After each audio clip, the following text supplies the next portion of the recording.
Bonjour à tous et bienvenue dans cette seconde vidéo consacrée au vide de ligne. Alors comme je l'avais dit dans la première vidéo, aujourd'hui on va parler de la traçabilité, de la meilleure façon de tracer son vide de ligne. Alors dans la vidéo précédente, on a vu qu'entre deux lots, il fallait nettoyer, faire le vide de ligne et vérifier. Mais quand on regarde en combinant avec la documentation, c'est un peu plus compliqué que ça. En cours de production du lot 1, on fait le dernier IPC et on termine notre lot. On va ensuite utiliser notre dossier de lot une dernière fois pour effectuer la réconciliation. Et ensuite, on commence à évacuer physiquement les déchets, AC et documents. Je conseille de faire dans cet ordre car au cas où vous avez un problème sur la réconciliation, on peut toujours vérifier s'il ne nous manque pas un AC dans le bac d'éjection ou dans les poubelles. C'est vachement plus simple de corriger les erreurs maintenant et de pouvoir avertir au plus tôt s'il y a un problème. Une fois qu'on a tout évacué, déchets, AC non utilisés, c'est là qu'on clôture notre dossier de l'eau. À partir de ce moment, on n'y touchera plus.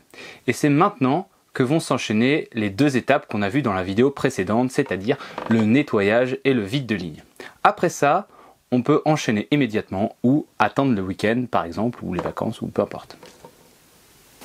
Mais attends, t'as déjà clôturé ton dossier de l'eau? Où est-ce que tu vas tracer ton vide de ligne et ton nettoyage? Alors ces deux étapes sont importantes pour libérer le lot qu'on va commencer. Elles appartiennent donc à ce dossier de l'eau, le dossier de l'eau que l'on va commencer.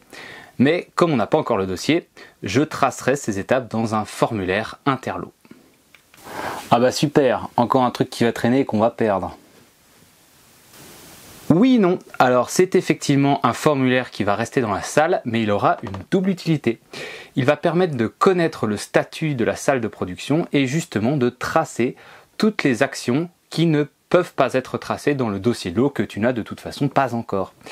Si on continue justement avec ces fameuses actions, c'est ici que l'on va devoir effectuer les changements de format si besoin et faire la vérification des vides de ligne. Ces 4 actions peuvent être tracées dans ce formulaire interlot. Alors ce qu'on voit sur site d'habitude, que ce soit dans un formulaire ou dans un dossier de l'eau, ah ouais mais d'ailleurs, tracer un vide de ligne dans un dossier de l'eau, ça pose un problème de logique, non? On doit avoir vidé tous les documents relatifs au lot, mais on doit quand même le tracer dans le dossier. C'est bizarre, non?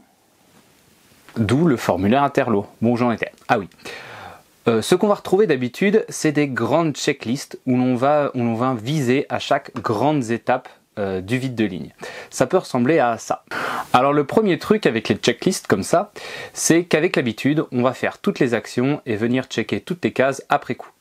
C'est pas très BPF, mais c'est humain. Personnellement, je pense qu'il faut plutôt blâmer le formulaire que l'humain. Alors le premier conseil, c'est d'éviter les checklists interminables.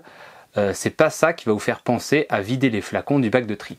Et quand on y pense, c'est pas parce qu'on a visé une action qu'on l'a vraiment fait, CF vos déviations, et c'est pas parce qu'on n'a pas visé une case qu'on ne l'a pas fait, CF votre pile de dossier de l'eau en attente de correction. Ah ouais alors, comment on peut être sûr que toutes les étapes ont été faites? Eh bien, on verra ça dans la vidéo suivante qui parlera de formation, de recyclage et d'observation de tâches. Car le comment n'a pas sa place dans le dossier de l'eau. Le comment doit se trouver dans la procédure, doit être expliqué dans la formation et vérifié qu'on a bien compris dans l'habilitation. Ce que je conseille pour ce formulaire, c'est de le présenter simplement comme ceci. Avec une partie nettoyage avec les données qui nous apparaissent essentielles pour notre processus, une partie vide de ligne avec un seul visa et un engagement explicite, une partie changement de format et une partie vérification du vide de ligne. Le dossier de l'eau qui va arriver ensuite commence directement par une page qui demande d'agrafer ce formulaire complété. Cette page retrace l'historique de ce qui s'est passé dans la salle entre les deux lots. Et si on continue avec les événements, après la vérification du vide de ligne, on peut alors amener les nouveaux AC, produits semi-finis, documents associés et commencer le lot. Avec le paramétrage, le réglage, les premiers IPC et roule ma poule en produit. Allez, on récapitule ce qu'on vient de voir dans cette seconde vidéo.